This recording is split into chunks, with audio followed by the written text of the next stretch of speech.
All praises to Yahawah Basham Yahawashi, Basham Makakwadash. Double honors to the apostles and the elders of Great Millstone, and Shalom to the nation of Israel.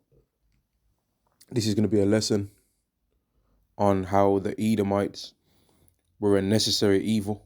All right, the Edomites were a necessary evil, man. All right, I'm gonna go into the scriptures and show that the Edomites was a necessary evil, right? Because everyone's trying to make a campaign to save them, right? But it was necessary that they was here to be wicked like they are, man. And I'm going to show it in the scriptures. This is Romans chapter 9 and verse 22. What if God, willing to show his wrath and to make his power known, endured with much long suffering the vessels of wrath fitted to destruction, and that he might make known the riches of his glory on the vessels of mercy, which he have afore prepared unto glory. So the Edomites was made to be a sign to show what Yahawah's hatred looks like, right? And to show what Yahawah's wrath looks like, and to show what happens if you decide to make yourself be an enemy to the person that created the heavens and the earth and you and everything in it. The scriptures say that he that liveth forever created all things in general, and that's true, because without Yahawah, nothing exists. Without Yahawah, we don't have none of this, because every single thing on the earth came from his creations. Right, you've got all these people that think that they coming out with something new because they might invent a phone or they might invent a TV. But where did Yahawah knew about all of these things long before they'd ever been created? Yahawah is the reason why you can even make a TV. He actually knew that from his creations that he made that a TV can be made, and he knows about several other things that have yet to even be invented that the Israelites are going to invent, not Edomites. He knows about all the things in the future that we're going to invent that are going to change how the world works, man. He knows about all these things long before they've ever been created, man. Which is the reason why people are always continually supposedly finding out new things in science. But really, Yahawah already made these things to be there, man.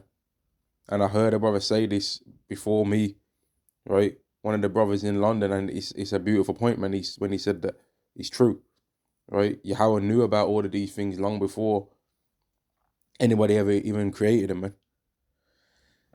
Verse 22, what if God willing to show his wrath and to make his power known? All right, what if God willing to show his wrath?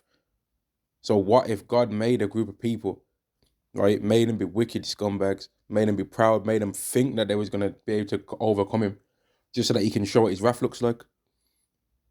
And that's exactly what he did. Right, the Edomites was a necessary evil that Yahawah can show his wrath to the earth.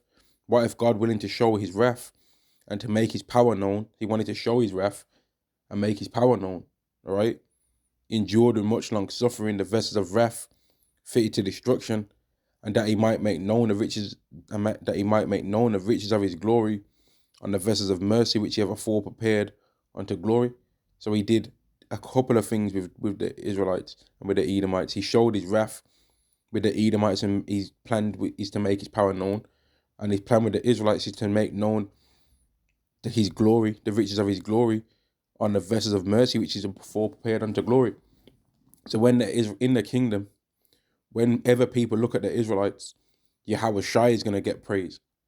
And whenever people look upon Yahawah, Yahawah is going to get praise, but ultimately Yahawah is going to get the praise for when even the Israelites get looked at, man.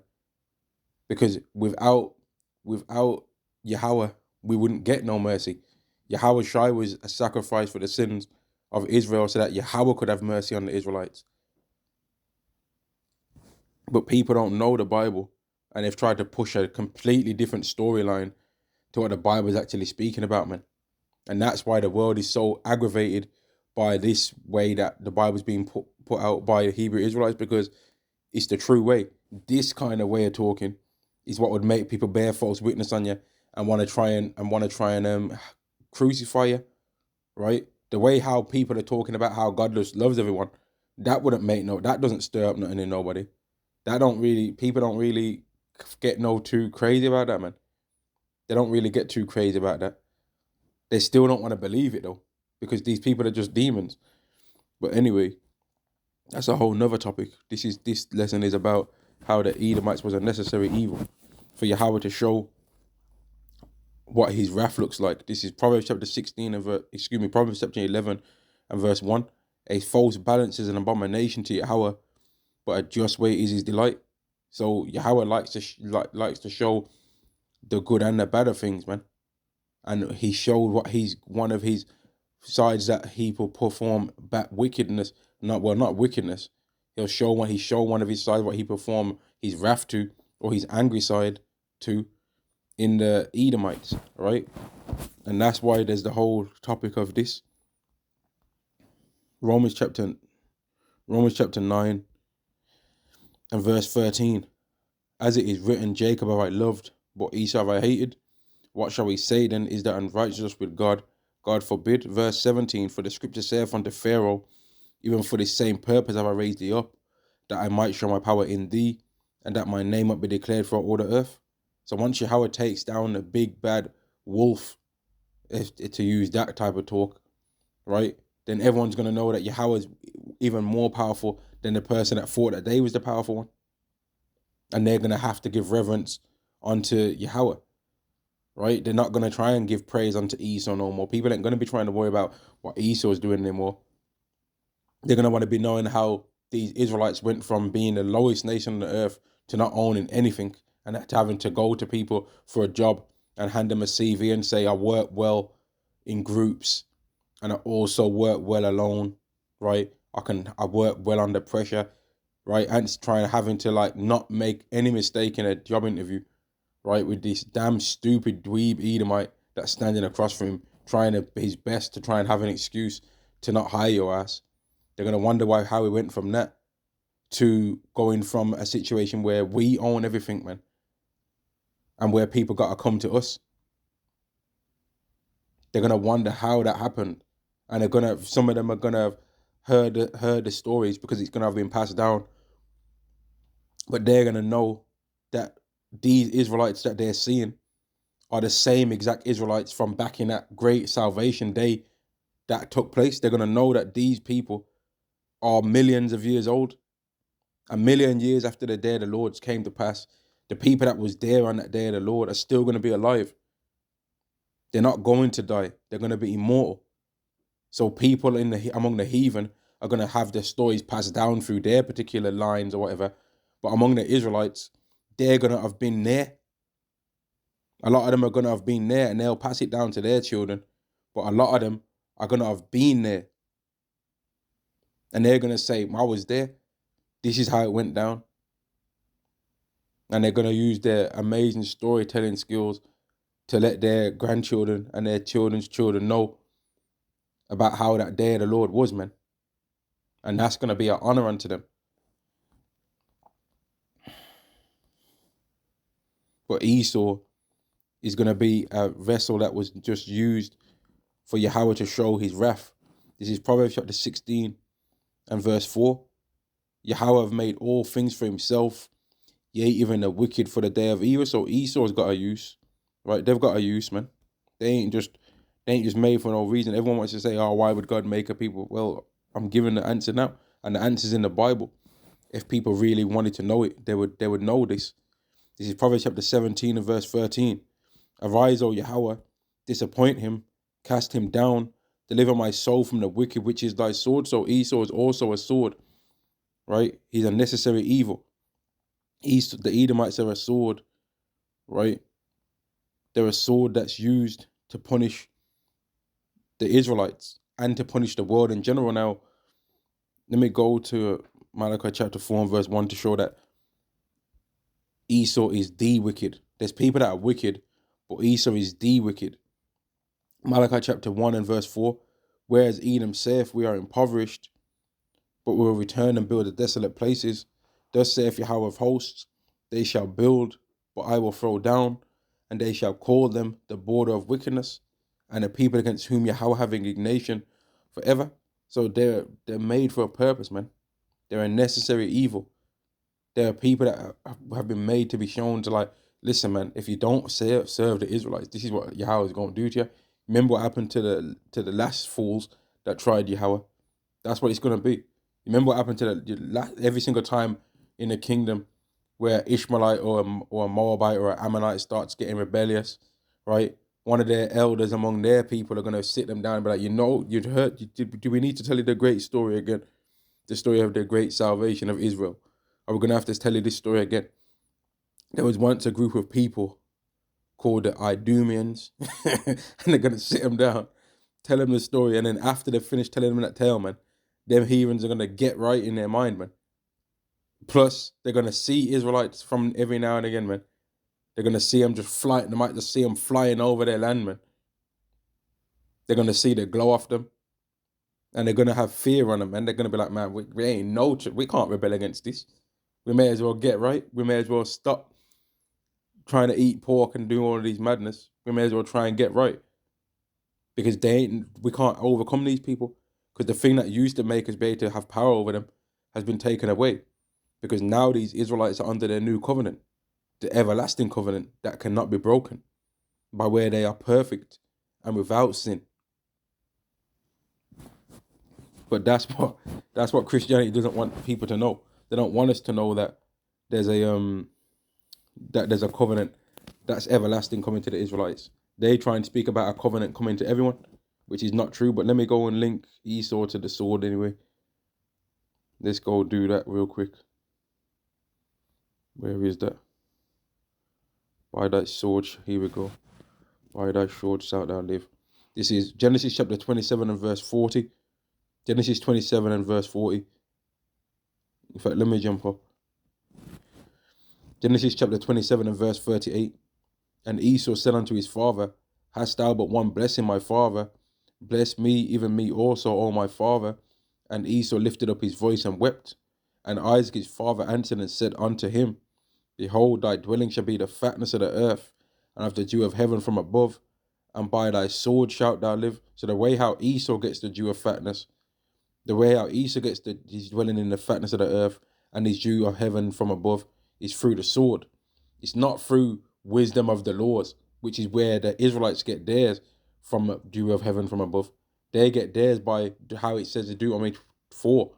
Surely people shall look at you and say, this great nation is a wise and understanding people.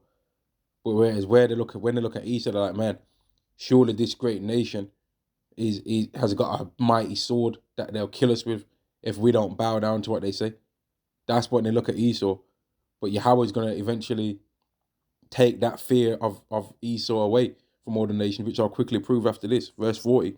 And by thy sword shalt thou live, and shalt serve thy brother. And it shall come to pass when thou shalt have the dominion, that thou shalt break his yoke from off thy neck, which they've done right now.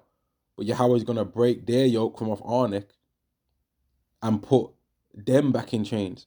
Now, I said the statement about how the fear of Esau's sword is going to be taken away from all these nations, which further goes into how there was a necessary evil to show what the world looks like if you're just an evil person, man. This is Revelation chapter 6 and verse 3.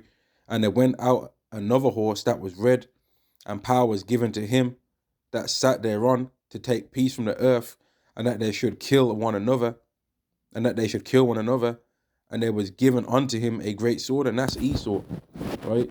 They've been given a power to really sharpen their blade and sharpen their sword and bring destruction upon the earth, man. And that now, Ezekiel 21. Where is it? This is Ezekiel chapter 21. 1 second. Let's get it just to here. I'll read it to here. Ezekiel chapter 21 and verse 9. Son of man, prophesy and say, thus saith Yahweh, say a sword is sharpened and also furbished. It is sharpened to make a sore slaughter. It is furbished that it may glitter. Should we then make mirth? Because the way out Esau's, like I said before, the way out Esau got the fatness of the earth and his dew from heaven is through the sword. And that's why when you look at the lands that he's in, they slowly start to deteriorate, man. He starts drinking up all the nutrients out of the land, and the land don't look the same as it used to once he's there anymore. And you had that comedian Louis C.K. that did his joke on that, man. He said, I don't think that we're supposed to be here. It's almost like we're aliens, because before we got to the land of America, it was a beautiful place, right? People were just eating things from the ground. But then we came over and we just started destroying everything, because their blessing is not to be a wise ruler and an understanding people, right? Their blessing is to be a people that take peace from the earth and rule with the sword, right? A sword can only kill. A sword, the sword that they've been given can only be used for destruction. That's all they can do. They can't do nothing else with their sword. They're not built for that. That's not their way. Ezekiel chapter 21 and verse 9, Son of man, prophesy and say, thus saith Yahweh, say a sword is sharpened and also furbished. It is sharpened to make a sore slaughter. It is furbished that it may glitter. Should we then make mirth? It condemneth the rod of my son as every tree. And he have given it to be furbished, that it may be handled. The sword is sharpened, and it is furbished to give it into the hand of the slayer. So does that not link with Revelation 6 and 4? With what's given to him a great sword? Yes, it does link. Verse 12, cry and howl, son of man, for it shall be upon my people. It shall be upon all the princes of Israel. Terrors by reason of the sword shall be upon my people. Smite therefore upon the fight. So Israelites are going to be going through this, man. Esau is that necessary evil to bring Jacob's trouble, which is really even further into this, where this sword is going to be fallen upon, man. It's going to be used to its ultimate length in the Jacob's trouble, man. Like everything that Esau has that you've kind of imagined in your mind, whether he has it or not, you're going to find out if it's true. If you ever wondered if Esau had an invisibility cloak, right? If you ever wondered if he really had an invisibility cloak and invisible cars, invisible tanks, right? If you ever wondered if he had these things, you're going to find out if it's true. If you ever wondered if he had bullets that shoot out of a gun and continually rotate, right, to just drill through you, you're going to find out. We're going to find out if he has that. If you ever wondered if he has like laser guns, ray guns, we're going to find out if that's true in the time to come. If you ever was wondering if Esau had robots that can move like the robots from iRobot, well, we're going to find out if that's true in the time to come. We're going to find out exactly how much of that blessing of the sword Yahweh gave to these Edomites, man. We're really going to, in the times to come, we're really going to find out if some of these things that we've seen on Call of Duty, some of these things that we've seen in movies, if these things actually exist. Because some of these things, when you see them, you're like, man, I think this exists, right? But then you're not really sure. But the time's going to come where we're really going to see exactly how much that sword was sharpened and given to Esau, man. We're going to find out if he's got invisibility cloaks. We're going to find out if he's got, like, I remember this, man. One of the elders, man, right? And I'll say the elder's name, the elder Yahawahs, right? And he was talking about a dream that he had where he saw Edomites with like big suits that was bulletproof, right? And that their people were just shooting at them, and the bullets were just bouncing off, right? And then I saw on a YouTube channel called Two Through, which I assume is his YouTube channel, right? Two Through and Infro, and on that YouTube channel, exactly what he dreamt about was on that. Something that looked exactly the same was on that YouTube channel that he posted up, of like a big suits that were bulletproof damn near, and like they was hitting them with sticks, hitting them with metal poles. They couldn't feel nothing. So we're gonna get to really see exactly how sharp that sword that's been given to Esau is, man. But after Esau has performed his time of wrath, then, right, then Yahweh is gonna take him down, sending Yahawahs. This is Isaiah chapter 14 and verse 1. For Yahweh will have mercy on Jacob and will yet choose Israel and set them in their own land. And the strangers shall be joined with them, and they shall cleave to the house of Jacob, and the people shall take them and bring them to their place. And the house of Israel shall possess them in the land of Yahweh for servants and handmaids, and they shall take them captives, whose captives they were, and they shall rule over their oppressors. So even after the end of everything that Esau is going to do, he's beheading of people, Revelation 20 and 4. He's trying to give everyone the charagma, Revelation 13, verse 16 to verse 17, Revelation 19, verse 20, Revelation 16, verse 2, Revelation 14. And despite all of that, Revelation chapter 14, verse 9 to verse 10 is going to happen, which is the destruction of everybody that takes that charagma, right? But even after all of that, right, people ain't going to have to fear Esau's sword anymore, man. Like, there's always a character in any kind of movie that people are just hoping that he falls, man, right? There's when you watch Lion King, anyone that's ever watched Lion King as a child or whatever, right? You'll see that in that Scar was a wicked ruler, and people was just waiting for him to fall, man. And when he fell, people celebrated. And when Esau falls, he's gonna be celebrated, man. So the Edomites was a necessary evil upon the face of the earth. Isaiah chapter 14 and verse 3, and it shall come to pass in the day that Yahweh shall give thee rest from thy sorrow and from thy fear and from thy hard bondage wherein thou was made to serve, that thou shalt take up this proverb against the king of Babylon. Who's the king of Babylon? Well, in the king of Babylon the Great is the Idumeans, right? Esau. And say, how have the oppressor ceased? The golden city ceased? Yahweh have broken the staff of the wicked and the scepter of the rulers. He who smote the people in wrath with a continuous stroke. He that was given the ability to take peace from the earth, right? He that ruled the nations in anger, right? What did the brother call? What does one of them brothers call it, man? Gunboat diplomacy, right? He that ruled the world with gunboat diplomacy, right? Sanctioning everyone, right? Trying to tell everyone who they can and can't do business with, right? Making everybody be on war rather than on peace, right? He that ruled the nations in anger is persecuted, and none hindereth. The whole earth is at rest and is quiet. They break forth into singing, and that's the thing. That's the last thing that these Idumeans think is going to happen, man. They actually really believe in their mind that people would be mourning them if they wasn't here, man. They really actually believe in their mind that the world needs them to survive. They actually believe that. They actually really believe that without them, the world would just decay. These times when there's Israelites that are making machines that can extract water out of the atmosphere, out of the oxygen, right? Who comes by and destroys it? One of Esau's lot, yeah? One of them ones, they come by and destroy it. When there's a country that's got laws that are not better than the laws of Yahweh, but they're still somewhat reasonable laws like what they had in Libya, right?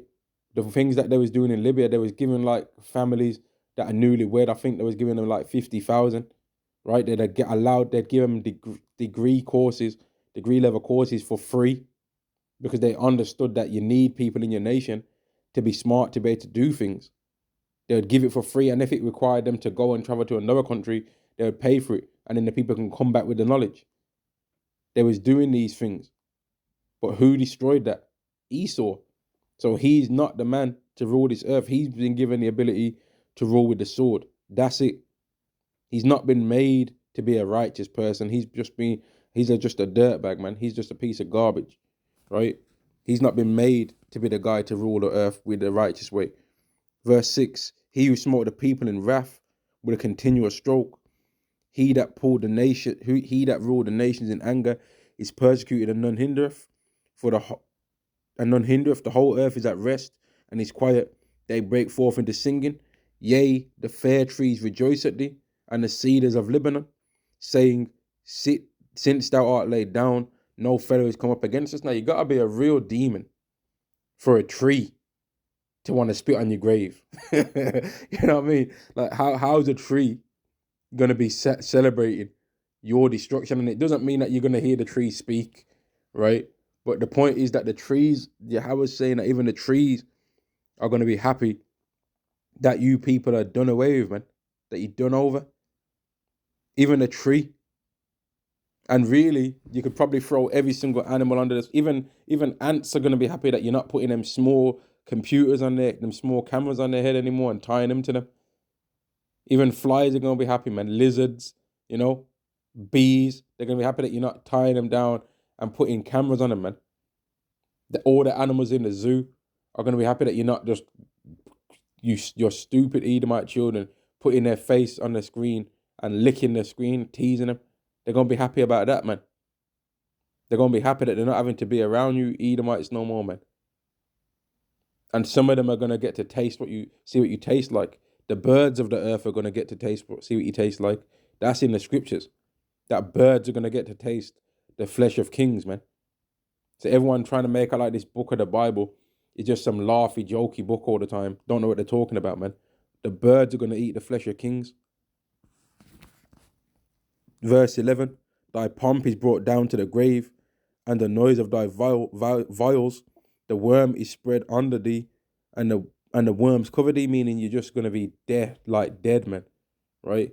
Dead spiritually and dead mentally. You're not going to have that ability to do the things you did anymore. Verse 12, how art thou fallen from heaven, O Lucifer, which means just light bearer? How is the person that thought that they had the light of rulership for the earth fell down? O Lucifer, son of the morning, how art thou cut down to the ground, which didst weaken the nations? And they weaken the nations, man. They came in with their own laws and ways, right, which they knew destroyed the culture that a group of people had built up. They gave women power, and then the women, because they thought that that power that they was given was going to free them, became slaves to their own pride, right? They became slaves to their own pride. They became slaves to a job, right? And they ended up building up somebody else's company when they could have built up the business of their own family, along with that man and his other wives, if they were smart. But instead, they'll be given £100,000 a year job, right? And then they'll say, I can do bad all by myself. And in the day of the Lord, a lot of you women are going to do bad all by yourself, because no man's going to come and save you. Men ain't going to be jumping out the woodwork, simping, to be trying to save some Laquisha-ass demon, right? That's proud as hell, because they're going to be having to run around and do and save themselves. They ain't going to have time to be simping. They ain't going to have time to be sharing bread. They ain't going to have time to share that last can of baked beans. No, they're going to want to eat the whole can. They ain't going to have time to be sharing with you women, man. They're not going to want to do that. They're not going to want to, man. They're going to be on their own thing, selfish, like how you women are selfish now, right now.